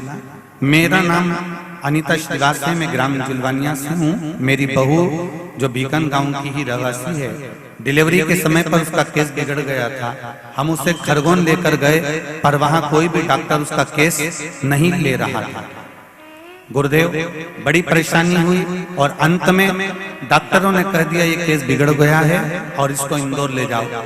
हम इंदौर लेकर गए और बाबा की कृपा से वहां पर 30 मिनट के बाद ही नॉर्मल डिलीवरी बाबा की कृपा से हुई। श्री शिवाय नमस्तुभ्यम का जाप करते गए। जहां पर डॉक्टरों ने कह दिया था कि एक बचेगा, बाबा की कृपा से दोनों ही सलामत हैं। हम फोटो भेज रहे हैं गुरुजी। ये शिव कृपा, शंकर की उदार दया, आपका विश्वास, आपकी दृढ़ता, आपका भरोसा मूल। अब शिव के मंदिर जब भी जाएं, ये मत सोच कर जाना कि शंकर भगवान आपको बहुत धन दे देंगे या दौलत दे देंगे या संपदा दे देंगे। कभी आप शिव महापुराण की कथा अगर टीवी पर सुन रहे हो या मोबाइल पर सुन रहे हो या इस पंडाल में बैठकर कथा सुन रहे हो, तो ये मत सोचना कि सियोर वाला महाराज तुमको कोई धन दे देगा या कोई दौलत दे देगा या कोई चमत्कार दे देगा या कोई ऐसी बेल भभूति दे देगा जिससे कुछ तुम्हें प्राप्त हो जाएगा।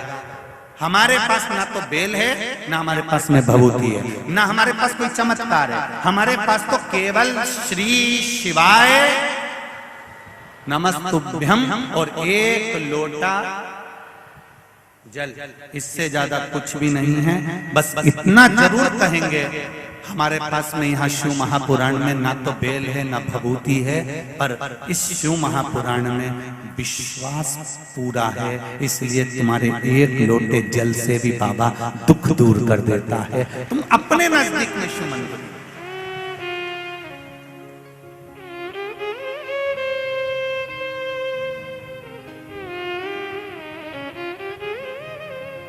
अपने गांव में, अपने नगर में, अपने शहर में, अपनी कॉलोनी में, अपने अड़ोस पड़ोस में जो शंकर जी का मंदिर है, शंकर जी का मंदिर कभी छोटा और बड़ा नहीं होता, जो शिव मंदिर हो तुम्हारे पास में, जैसा शंकर जी का मंदिर हो, आप तो बस एक लोटा जल वहां चढ़ाना चालू कर।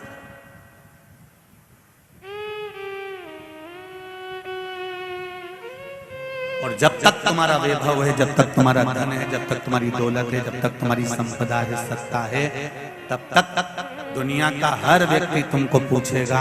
और जिस दिन तुम्हारा वैभव, तुम्हारी सत्ता, तुम्हारा धन, तुम्हारा दौलत और ये शरीर भी धीरे धीरे जब ढलने लगेगा, कोई नहीं पूछने वाला। नर्मदा जी नहाने कौन कौन गए, जरा हाथ उठाओ।